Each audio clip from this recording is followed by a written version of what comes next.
വയനാട് പുനരധിവാസ പ്രവർത്തനങ്ങളിൽ സർക്കാരിനെതിരെ വ്യാജ പ്രചാരണങ്ങളും കുത്തിത്തിരിപ്പ് പ്രവർത്തനങ്ങളും നടത്തുന്ന കോൺഗ്രസിനെ ചുമക്കാൻ മുസ്ലിം ലീഗിനാവില്ലെന്ന് തുറന്നടിച്ചിരിക്കുകയാണ് പി.കെ. കുഞ്ഞാലിക്കുട്ടി. ദുരന്തബാധിതർക്ക് വീട് വെക്കാൻ സർക്കാർ ഞങ്ങളെയും സഹായിച്ചിട്ടുണ്ടെന്നാണ് പി.കെ. കുഞ്ഞാലിക്കുട്ടി വാർത്താ സമ്മേളനത്തിൽ പറഞ്ഞത്. ഇതോടെ ഒരു ദിവസം 3 നേരം വെച്ച് സർക്കാരിന്റെ കുറ്റങ്ങൾ വിളമ്പുന്ന കോൺഗ്രസിന്റെ കിടിപോയി. ദുരന്തബാധിതർക്കായി ലീഗ് ഭൂമി ഏറ്റെടുക്കുമ്പോൾ പല ഭൂമി പ്രശ്നങ്ങളും ഉണ്ടായിരുന്നെന്നും സർക്കാർ സഹായിച്ചത് കൊണ്ടാണ് ഞങ്ങൾക്ക് വീട് പണിയാൻ കഴിഞ്ഞതെന്നുമാണ് കുഞ്ഞാലിക്കുട്ടി പറഞ്ഞത്. ദുരന്തബാധിതർക്ക് വീട് കിട്ടുക എന്നുള്ളതായിരുന്നു എല്ലാവരുടെയും പ്രധാന ലക്ഷ്യം. അതിന് സർക്കാർ പിന്തുണ നൽകിയെന്നും സർക്കാർ വീടുകൾക്ക് മുഴുവൻ സപ്പോർട്ട് നൽകുമെന്നും പി.കെ. കുഞ്ഞാലിക്കുട്ടി പറയുന്നുണ്ട്. എന്നിട്ടും കോൺഗ്രസിന് മാത്രം നേരം വെളുത്തിട്ടില്ല.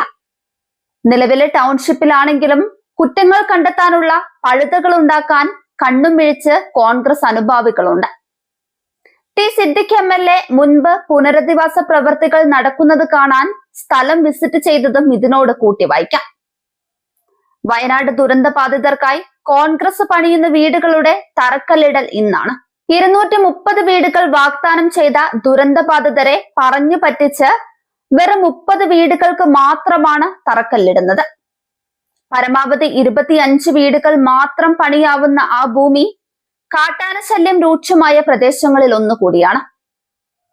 വയനാട് ദുരന്തത്തിന് പിന്നാലെ വലത് രാഷ്ട്രീയ യുവജന സംഘടനകൾ നൽകിയ വീട് നിർമ്മാണ വാഗ്ദാനങ്ങൾ പാലിക്കപ്പെടാത്തതിനെ ചൊല്ലി വലിയ വിവാദങ്ങൾ ഉയർന്നപ്പോഴാണ് വേഗത്തിൽ നിർമ്മാണ പ്രവർത്തനങ്ങൾ തുടങ്ങിയത്.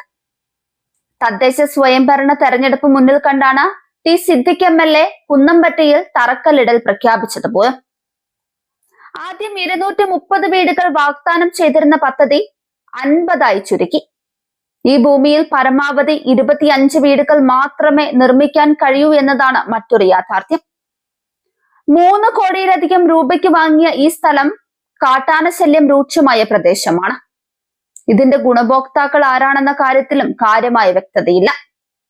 അതേസമയം എൽസ്റ്റൺ എസ്റ്റേറ്റിൽ സർക്കാർ 410 വീടുകളുടെ നിർമ്മാണം വേഗത്തിൽ പൂർത്തിയാക്കി വരികയാണ്. ഇതിൽ 178 വീടുകൾ മാർച്ച് 1 ദുരന്തബാധിതർക്ക് കൈമാറും. മറ്റുള്ളവയും ഉടൻ തന്നെ പൂർത്തിയാക്കും. വാഗ്ദാനം ചെയ്ത വീടുകൾ വേഗത്തിൽ നിർമ്മാണം പൂർത്തിയാക്കി സർക്കാർ പറഞ്ഞ വാക്കു പാലിക്കുമ്പോൾ തെരഞ്ഞെടുപ്പ് അടുത്തതിന്റെ വെപ്രാളത്തിൽ കാട്ടിക്കൂട്ടലുകൾ നടത്തുകയാണ് കോൺഗ്രസ് നേതൃത്വം.